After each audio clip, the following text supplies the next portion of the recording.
Number 10. Michael Afton. So when you start playing Sister Location, one of the first things you are asked to do is enter your name, almost as a joke that this more free roam game is going to be like an RPG where you can name and possibly customize your character. This joke part comes from the fact that, guess what, you can't really actually do this at all. Because when you go to enter your name on the keypad, whatever you wanted it to be becomes null and void, and instead you are given the name Eggs Benedict, because the hand unit is apparently malfunctioning.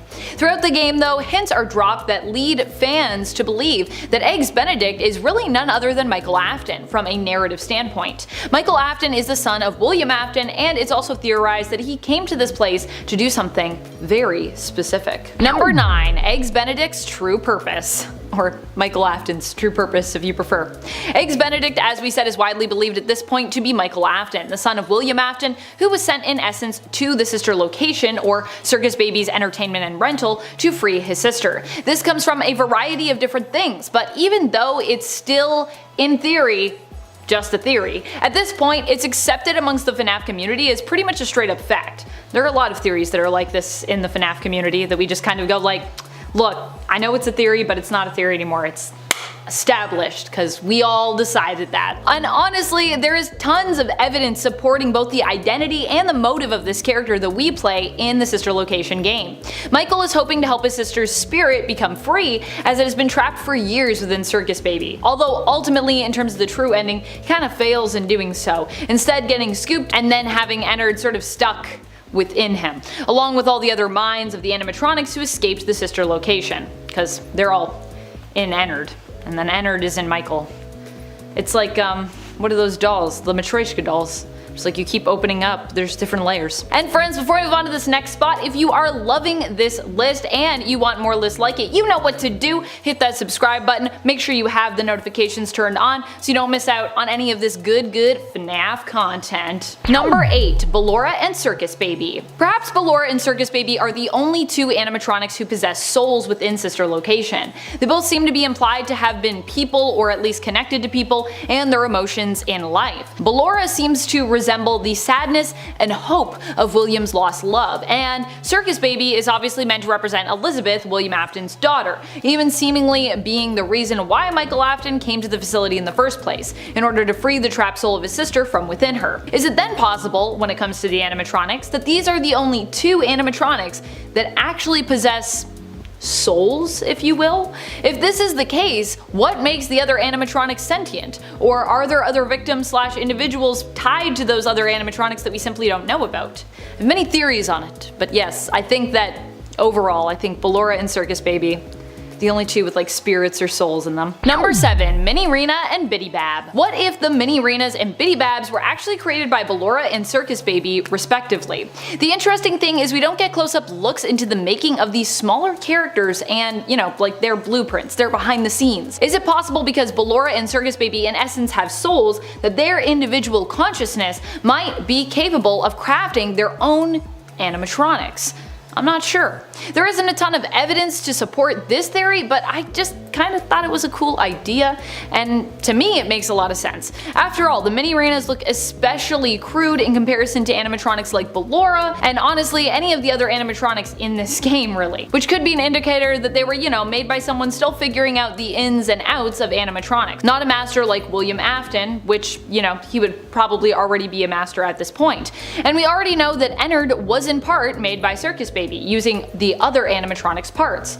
So it could kind of actually make some weird sense for her to be making animatronics. Number 6. One of the Bites? I can't even believe this one is out there, and still some people believe it to be true. Well, I've looked at the Sister Location game a lot, and I mean a lot. This was one I had actually never come by before until doing this video. The idea is that the death of Elizabeth Afton, where she gets scooped or, you know, gobbled up or whatever you want to call it by Circus Baby, is meant to be the bite of '83. This is because her death is believed to have taken place in 1983. However, it seems that she wasn't alone in perishing that year, if that's to be believed, because Crying Child also supposedly was bitten and later died in 1983, or was bitten in '83. I don't know if we really know when Crying Child died, but I'm assuming it was the same year.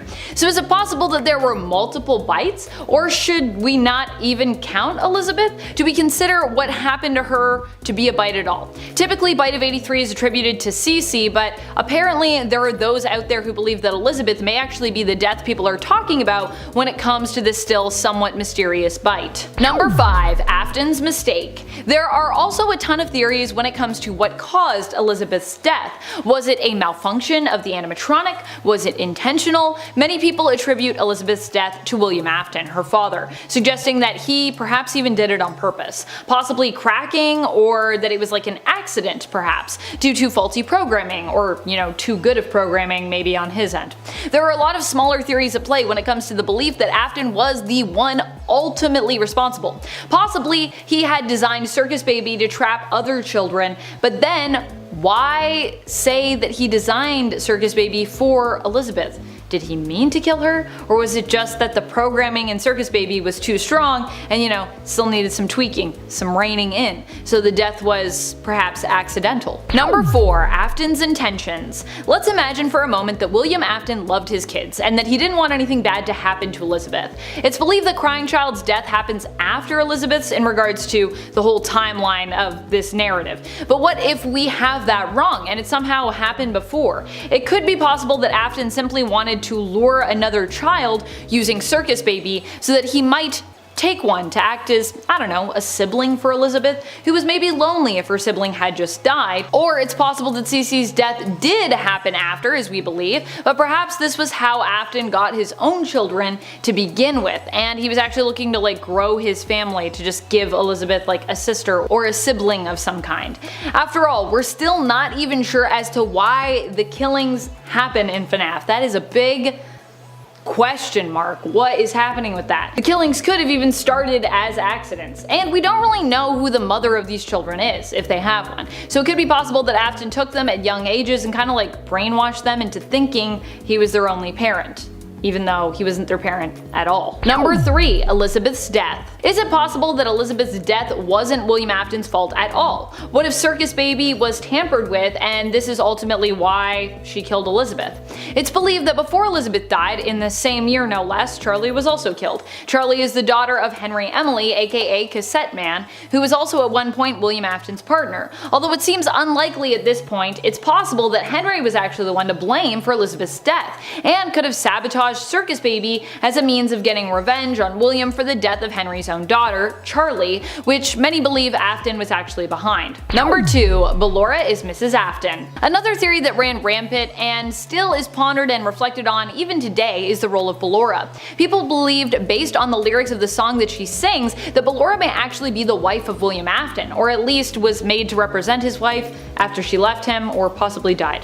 This woman could also be the mother to his children. Ballora was perhaps created to fill the void of the woman he loved so much. Or if you want to interpret this character a lot more literally, perhaps she is the mother of his children, who are maybe all animatronics that he built, and Ballora sort of filled a mother role for them. Although I will say there's not a lot of evidence to support that in regards to how Ballora seems to act with the other animatronics, but hey. Number 1. Clara is Mrs. Afton. Some others believe that Clara is meant to represent Mrs. Afton, suggesting that the soap opera Eggs Benedict, aka Michael Afton watches on his day off, Immortal and the Restless, is actually meant to represent the story of William Afton and his romantic partner. In this story, the main character meant to represent William is a vampire named Vlad, who denies that Clara's child is his, despite the fact that the child has lots of odd behaviors that only a vampire baby would likely be capable of. This could suggest that William was the one that attempted to abandon Clara, but if that is the case, then how did he end up looking after his children? How did that happen? Was he resentful of having to take care of them, and that's perhaps why they met untimely ends? Is it possible that it was all part of William's plot to get rid of them? Are Clara and Vlad meant to even represent Mrs. Afton and William? I don't even know. It's a lot. I think at this point I'm leaning more towards no, but I don't know. I always come back to this and I'm like, is it true? Is it not true? Is it supposed to be a symbol of this or not? In a 10, Mangle was made from Ennard. Okay, this isn't really a popular theory, or it wasn't a popular theory. In fact, most people hated this theory, but this theory suggests that Mangle was actually made after the events that occurred in the minigames of Sister Location, where Michael Afton barfs up last night's helping of Ennard's spaghetti. This theory seems to point out that Ennard now has plenty of loose and missing parts that could be used to make Mangle. I mean, this is the kind of thing that Scott would have done, but it was also revealed that Baby was kicked out and then she reassembled herself in FNAF 6, and then Ennard became Molten Freddy. So I don't think it has literally any footing at this point anymore, but it's an interesting theory nonetheless. Even if you hate the theory, you kind of believe that it would end up being a thing, even just a little bit. Okay, if I had seen this theory before the other reveals of FNAF 6, I would have probably believed it. And at 9, Real Pizzeria. Before the release of FNAF 4, Scott Cawthon's website was littered with references to the numbers 8 and 7 in the source code. This caused many fans, and even dear old Matt, had to think that these were references to the year 1987, where the famous frontal lobe bite occurred. However, other fans believed that these were somehow coordinates, so after plugging them into Google Maps, which I honestly don't understand how you do when you just have a whole bunch of 8s and 7s, like, I tried it, I couldn't figure it out, but whatever. After putting them into Google Maps, however they did it, they ended up finding a location that it actually gave, and it was an actual pizzeria. Obviously, once this got shared, fans of the franchise started harassing the place, and while it might have been one big coincidence, someone might have caught on beforehand. Kathy Blockus reviewed the pizzeria saying the robots kill. I saw a robot fox killing a kid before in there. Run for your lives out of there. This was actually left 3 weeks before any of the FNAF 4 things were announced, which is when all the 8s and 7s appeared on the website. So while this is incriminating, they also, after saying that, left the place 5 stars. So they obviously are just a fan of the franchise, but yeah. And at 8, Real Life Links. In December of 1993, after Chuck E. Cheese had closed in Aurora, Colorado, Margaret Kohlberg, the manager, was tallying up receipts in the back room. While she does this, Bobby Stevens scrubs down the kitchen, and Sylvia Crawwell, Ben Grant, and Colleen O'Connor all work on cleaning the main party area. However, there is someone hidden in the bathroom, 19-year-old Nathan Dunlap. Earlier that year, he had begun working at this location as a cook, before getting into an argument over his hours, which resulted in him losing his job. He was looking for revenge. He exited the bathroom and began firing, killing everyone in the building. First Sylvia, then Ben, then Colleen, then he went to the kitchen, where the bullet entered Bobby's jaw, sending him flying to the ground. Then Nathan went to the back, where Margaret opened the safe before being shot twice. Nathan then filled her bag with $1,500 cash, arcade tokens, and keychains. Thanks to security cameras, he was promptly arrested and sentenced to death. Obviously, this was the first MatPat game theory, and you know what? It sucks. It sucks that it happened, but it's still quite interesting. And while it may not be true that these events are linked with the first game and the mechanics of the first game, I still think the stories are so close it's impossible not to consider. Although when he came out with this theory, my first thought was, oh, so all I have to do to make a popular horror game is just find a just absolutely brutal story. And it's 7 Dream Theory. Most of you, if not all of you, have heard this before. The theory that everything we have seen in these games is a dream. Sure, Help Wanted gets meta and kind of puts this theory to bed, but what if all the things that we are seeing is still a dream? What if it's not the crying child in his home or in a hospital room waking up every morning? What if it's William Afton dreaming about the insane things that he plans on doing and how well it works out? Well, to him, it would be working out because he's a lunatic. But like, time works differently in dreams. You could go a whole month of your life and wake up and it's only been 6 hours. And sure, you're able to control your dreams to an extent, but that's very difficult to do. Once you realize you're dreaming, for the most part, you wake up. So what if he's only considering killing kids right now? And this is his mind telling him not to do it, or to do it, because again, he's cuckoo for Cocoa Puffs. Or there is another theory that we are still dreaming through Crying Child, where he is just now further into the dream, trying to justify what he saw so that when he wakes up, he isn't terrified. Or he played the games and then actually had real nightmares about them. In at 6, Withered Bonnie Wants Your Face. In Withered Bonnie's jump scare in FNAF 2, we can actually see him reaching towards your screen, as if reaching for your face. I mean, to be fair, he is missing his, and the other animatronics attack if they see an endoskeleton, but if he had an exposed endoskeleton, why would he attack another one when they're one of his own? Withered Bonnie is also essentially reaching for the Freddy mask that you have on your head, maybe thinking that it can use it to prevent others from attacking him, since his frickin' face is missing, making him absolutely terrifying. Actually, now that I think about it, like, what if the reason they're attacking you is because they can sense the remnant in your body? Maybe, in fact, you do get scooped before becoming the night guard at these pizzerias, and now you look like you should be in a suit because Ennard is inside you, or maybe he's already evacuated at this point. I don't know, it seems like a stretch, but I figured I would put it out there. Halfway through into number 5, the movie isn't real. We all know about the Five Nights at Freddy's movie supposedly in development by the same studio that made Paranormal Activity, Blumhouse Studios. But what if that's not really going to happen? I could see something like this playing out, where instead of making a movie that they say the workers ended up dying on set, causing them to halt production. And while it may get some bad press, a series about dead kids possessing animatronics having real deaths associated with it would be incredible press, especially when the deaths are fake because they only wanted to use the movie as a boost to the games and the books. We've forgotten part of a word on a potential plot, and then that's it. After Scott talked about the scripts on Reddit, he left it. We've heard nothing since, at least to my knowledge. And maybe the studio got the rights to the movie since they know how to handle paranormal press, something like that. Or they have a guy that can do that or something. Maybe they're trying to pull like a Blair Witch kind of thing. I don't know. I just think that the movie would make an actual metric boatload, and since Scott loves rushing games out every other month, it's a surprise that this movie hasn't come out yet, and that's suspicious, if you ask me.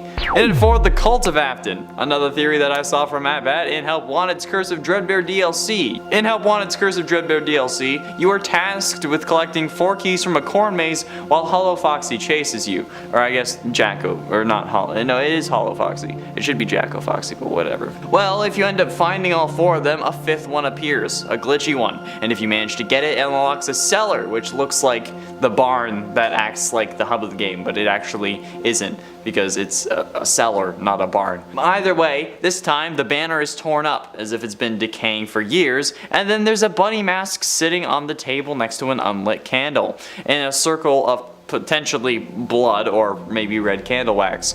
Well, you put this mask on and your breathing slows and relaxes, and then the DLC is complete. When you head back to the prize counter, you can wear the mask there again, but if you do this while holding Glitch Trap's plush, you actually seemingly start having a conversation with someone, but you can't hear the other person, you only hear you. This led MatPat to believe that there is a cult forming around worshipping Afton, and maybe even trying to bring him back from hell. And I mean, Vanny brought him back from hell. Maybe she's just not the only one that's possessed, right? I mean, they're gonna have to do something now that we have no idea what happened to literally any of the characters. So, who knows? I sure as hell don't. Getting close to the end in number 3, you're the new killer. And you know what? This one was right. Well, yes, I did start playing through FNAF VR on the channel. You sure you go watch those. Share and like that video because I'm not playing the VR game again. Hell no. No matter what you do in the final battle against Glitch Trap, you end up getting stuck in the game while he gets out. And maybe it's not actually the game. It was actually signifying that he was taking over your body and locking you inside your own mind. So, this time he was passing the baton on to you, or at least we thought that he could be, and it was true. I've already said it, right? Like, he was taking over your body, like physically controlling you while you were in your own head. That's what the door was. Princess Quest proved that in Security Breach. We all know this now, okay? We've done the research. I say we've done the research. We played the game. We read the lore bags. We know. It's a thing. It's canon. We play as Vanny in Help Wanted, and now we are the killer. We finally got to play as the killer in a VR game, and you know what? I've been wanting that for years. Although I wanted more specifically a Purple Guy Simulator in VR game, because I'm sadistic like that.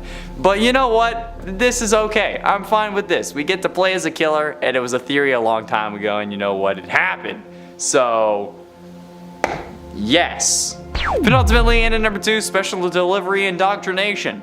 Okay, in the few cults that I've been a part of, we always have an indoctrination, something that you must complete before being able to join the group and ascend to the next level. But what would a cult surrounding praising a man who has sent animatronics after children do? Obviously, it would make you need to survive them. And sure, there are the normal games, but like we don't compare those to real life, right? You need something that's more mobile and accessible. Everyone has a phone, and while it's easy to stay in one place, you can actually move around while using the AR on your phone, making it a more difficult challenge, but also a more telling test of your skill and problem-solving abilities. Plus, they gotta know that you can kill kids. So hey, maybe FNAF AR is not actually, we're not playing as families who are ordering these rogue animatronics. Maybe we're just joining the cult. Finally, in at number 1, ignore help wanted. This is very much wrong, but finally, still on about the cult of Afton. Maybe they were trying to get him out. Originally, we thought we were supposed to ignore help wanted because it was trying to reboot the series. We had no idea what was going on next, and you know what? At the time, it seemed plausible, but now, it's not. That's not what we're supposed to be doing. Help Wanted is fully canon, despite how confusing it may be. I don't know how you're like putting a sentient code version of a serial killer back inside of his original animatronic with his own head in it. Like, I don't get that. I don't know how that's possible. I don't want to know how that's possible, but you know what? This dude has been burnt so many times. I think that he just needs to accept it and move on. I've said this in literally every other video. Afton just needs to die. Please, save me this suffering. I can't do this again. Or give us like a what's the one with like, what's the game with Phoenix Wright? You know, like that lawyer game? Let's just do that, but it's like Afton's trial, so that I can be a better lawyer than Amber Heard's.